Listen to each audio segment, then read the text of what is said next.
अगर आपको भी महानता, अभिमान और विनम्रता की ऐसी अद्भुत कहानियां सुनना पसंद हैं, तो हमारे साथ बने रहिए और हाँ, सब्सक्राइब करना मत भूलिएगा। तो चलिए चलते हैं सीधे भव्य द्वारका नगरी में। जरा सोचिए, एक ऐसा दिन जब एक नहीं, दो नहीं, बल्कि तीन तीन महान हस्तियों का घमंड एक साथ टूटकर बिखर गया। और दिलचस्प बात यह है कि ये तीनों ही अपने आप में बहुत महान थे, सम्मान के काबिल थे। ये कहानी शुरू होती है तीन बड़े अहंकार से, और ये हमें दिखाती है कि कैसे उस सोने की नगरी द्वारका में भी अभिमान ने अपनी जड़ें जमा ली थीं। देखिए, अक्सर होता यही है कि जब कोई महानता की चोटी पर पहुंचता है, तो वहीं अहंकार का बीज भी पनपने लगता है। तो पहला अहंकार था भगवान गरुड़ का। वो जो प्रभु के दिव्य वाहन हैं, उन्हें अपनी रफ्तार पर इतना घमंड हो गया कि उनके मन में सवाल उठने लगा, अरे, इन तीनों लोकों में मुझसे ज्यादा तेज भला कौन हो सकता है। दूसरा अहंकार था प्रभु के सबसे शक्तिशाली और अजेय अस्त्र सुदर्शन चक्र का। सुदर्शन चक्र को लगने लगा, मेरी ताकत के आगे कोई टिकी नहीं सकता। और तीसरी थी श्री कृष्ण की प्रिय रानी महारानी सत्यभामा। उनका अभिमान इस बात पर था कि कृष्ण को मुझसे ज्यादा प्यारा और कोई है ही नहीं। अब भगवान कृष्ण ये सब देख तो रहे थे, लेकिन उन्हें गुस्सा नहीं आ रहा था, नहीं, बल्कि वो तो बस रहस्यमयी तरीके से मुस्कुरा रहे थे।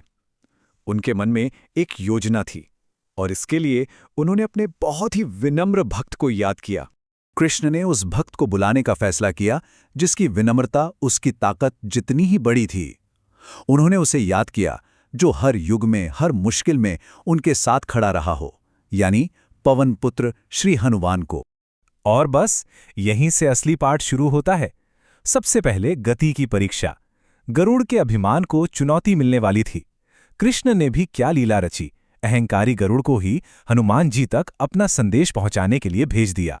अब गरुड़ ने जब हनुमान जी का वृद्ध रूप देखा तो उन्हें कम आंक लिया और बड़े ही घमंड से बोले, देखिए, द्वारका तो बहुत दूर है और आप भी अब काफी बूढ़े हो चले हैं। ऐसा कीजिए, आप मेरी पीठ पर बैठ जाइए, मैं आपको ले चलता हूं। खैर, हनुमान जी ने तो मना कर दिया, तो गरुड़ देव अपनी पूरी दिव्य गति से, पूरी रफ्तार से वापस द्वारका लौट आए।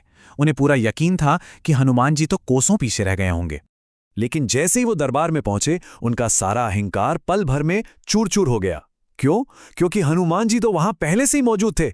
गरुड़ के दिमाग में बस एक ही सवाल घूम रहा था, मैं तो अपनी पूरी ताकत से उड़ा, फिर ये मुझसे पहले यहां कैसे पहुंच गए।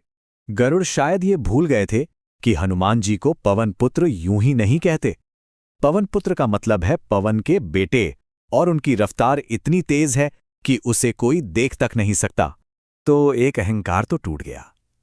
अब कहानी आगे बढ़ती है सुंदरता और शक्ति के मानमर्दन की तरफ। यहां दो और अहंकारियों का सामना सच से होने वाला था।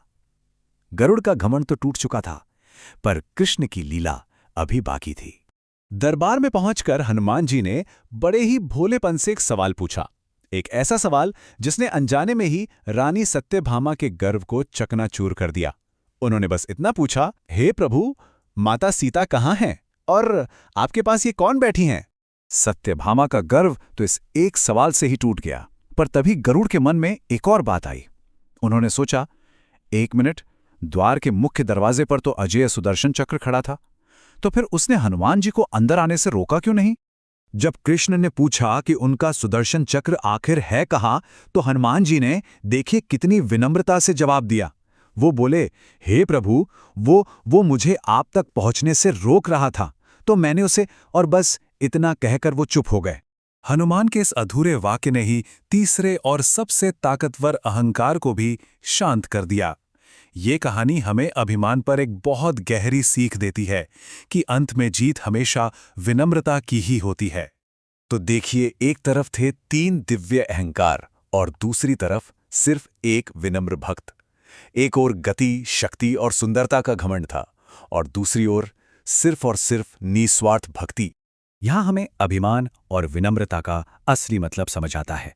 देखिए, अभिमान जन्म लेता है हमारे हुनर और हमारे मैं से, हमारे अहंकार से, और ये हमें दूसरों से अलग करता है।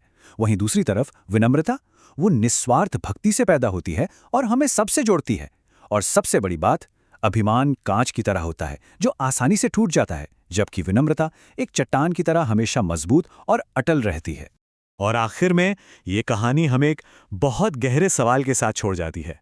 ये हमें खुद से पूछने पर मजबूर करती है कि महानता और अहंकार के बीच की वो पतली सी रेखा आखिर है कहाँ।